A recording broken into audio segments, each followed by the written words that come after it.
జమ్మూ కాశ్మీర్లోని పహల్గామ్ ఉగ్రవాదుల దాడికి నిరసనగా లక్షెట్టిపేట శివసాయి గణేష్ సేవా సమితి ఆధ్వర్యంలో గాంధీ చౌక్ నుండి ఊత్కూరు చౌరస్తా వరకు శాంతియుత కొవ్వొత్తుల ర్యాలీ నిర్వహించారు. ఈ సందర్భంగా వారు మాట్లాడుతూ అమాయక ప్రజలపై ఉగ్రవాదుల దాడిని ఒక తిరిగి బంధ చర్యగా భావిస్తున్నామని, ఒక మతాన్ని టార్గెట్ చేసుకుని అమాయక ప్రజల ప్రాణాలు తీసిన ఉగ్రవాదులను తుదముట్టించి ప్రపంచంలోని ఉగ్రవాదం అనే మాట మరోసారి వినిపించకుండా చేయాలని కోరారు. అమాయకపు ప్రజలపై జరిపిన ఈ దాడిని ప్రధానమంత్రి నరేంద్ర మోదీ ఊరికే వదలరని, 140 కోట్ల మంది భారతీయులు కులం, మతం, ప్రాంతీయ భేదం లేకుండా కేంద్ర ప్రభుత్వానికి అండగా నిలబడతారని, పాకిస్తాన్ ఉగ్రవాదులకు తగిన బుద్ధి చెప్పాలని కోరారు. ఈ కార్యక్రమంలో శివసాయి గణేష్ సేవా సమితి అధ్యక్షులు పాటిబండ్ల శ్రీరామ్మూర్తి, జైన శ్రీనివాస్, వినోద్ శర్మ, గఫూర్, తిరుపతి, తాటికొండ శ్రీనివాస్, నలమాస్ శ్రీనివాస్, ప్రసాద్, ధనలక్ష్మి తదితరులు పాల్గొన్నారు.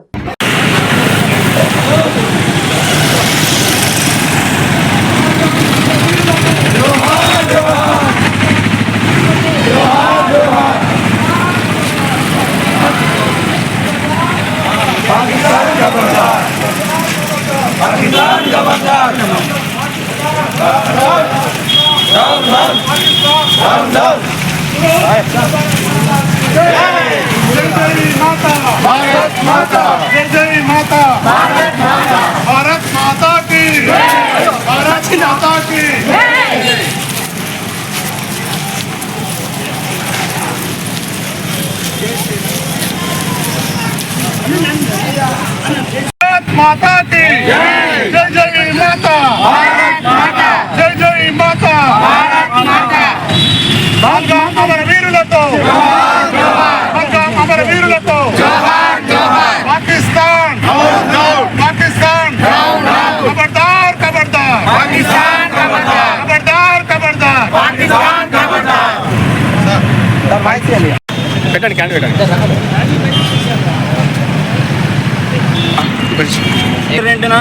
జమ్మూ కాశ్మీర్లోని పహల్గామ్లో జరిగిన ఉగ్రదాడిలో 26 మంది మన పర్యాటకులు, మన భారతీయులు, అందులో 24 మంది, 2 విదేశీయులు విచక్షణ రహితంగా మన కాల్పులు జరిపి మన కుటుంబ సభ్యుల సమక్షంలో పిల్లలను విడదీసి ఆడవారిని వేరు చేసి మగవాళ్ళను, ఇంటి పెద్దను ఒక కాల్చి చంపడం అమానుషమైన చర్య. ఇది మానవత్వంపై జరిగిన దాడిగా మనం అందరం అభివర్ణించాలి. ఇది మతాన్ని అడిగి వాళ్ళను మరి ఐడెంటిఫై చేసి చంపడం ఎంతవరకు కరెక్ట్? ఫాల్తున్న కొడుకులారా, మీరు దొంగతనంగా వచ్చి పిఓకే నుండి చొరబడి మా సైన్యం దుస్తులు ధరించి ఇంత దారుణంగా ఉడిగడతారా? ఒక ఇంట్లో చొరబడి చంపితే ఎలా ఉంటుంది? మాకు చాలా బాధగా ఉంది. 23 కోట్ల మంది జనాభా మీరు, మాది 140 కోట్ల మంది జనాభా. ఇంతమంది జనాభాను మీరు చిన్నదే భయపెడతారా? మోడీ గారు ఈసారి మీ వెనుక 140 మంది కోట్ల భారతీయులు ఉన్నారు, 25 కోట్ల మంది ముస్లిం భారతీయులు ఉన్నారు. మీరు వెంటనే ఉపేక్షించకండి, యుద్ధం ప్రకటించండి. వారి తలలు కావాలి మాకు. మేము చాలా బాధగా ఉన్నాం. ఒక ఇంట్లోకి చొరబడి చంపితే ఎంత బాధ అనిపిస్తుంది. మా ఐక్యతను దెబ్బతీయడానికి మనం కలిసి ఉండడం వాళ్ళకి ఇష్టం లేదు. ఒక ఉగ్రవాదం ఒక మతం కాదు, అదొక వాళ్ళు పైశాచికులు, వాళ్ళు రాక్షసు జాతి. అది వాళ్ళని ఉపేక్షించే అవసరం లేదు. ప్రపంచ పటంలో పాకిస్తాన్ అనే దేశం లేకుండా చేయండి. ఈసారి కొట్టిన దెబ్బకు మళ్ళీ భారతదేశంలో ఉగ్రవాదులు చొరబడి వాళ్ళను తడిచిపోవాలి, వాళ్ళ ప్యాంటు తడిచిపోయే విధంగా చర్యలు ఉండాలని ఈసారి మేమంతా నమ్ముతున్నాం. మోడీ గారి వెంటే ఉందాం అందరం. ఇది ఇంటిగ్రిటీ, ఇది నేషనాలిటీకి సంబంధించిన విషయం. ఇందులో కులం లేదు, మతం లేదు, ప్రాంతం లేదు. ఈసారి కొట్టిన దెబ్బకు మరి పాకిస్తాన్ భూస్థాపితం కావాలని కోరుకుంటూ ఈరోజు అమరులకు మేము అందరికీ పహల్గామ్ పర్యాటక కేంద్రంలో గత 10 రోజుల క్రితం పర్యాటక కేంద్రమైన ఈ పహల్గామ్లో అభము శుభము ఎరుగని మన పర్యాటక ప్రజలపైన పాకిస్తాన్ ఉగ్రవాద ప్రేరిత తీవ్రవాదులు మన దీనికి ఎవరైతే పర్యాటక కేంద్రానికి పోయిందో వాళ్ళ మీద విచక్షణ రహితంగా ఒక 10 నిమిషాల లోపల 28 మందిని కాల్చిపేయడం జరిగింది. ముఖ్యంగా భార్య ముందు భర్తను, తల్లి ముందు కొడుకును, చిన్న పిల్లలైనా ఏది కూడా చూడకుండా అభము శుభము ఎరుగని మన వారిపైన నీది ఏ ప్రాంతము, నీది ఏ కులము, నీది ఏ భాషను చూడకుండా, నీది ఏ మతము, నువ్వు హిందువా, నువ్వు ముస్లిమా అని చూసుకుంటూ చూపించిన వారిపై నా బట్టలు కూడా విప్పి మరీ కాల్చి చంపడం జరిగింది.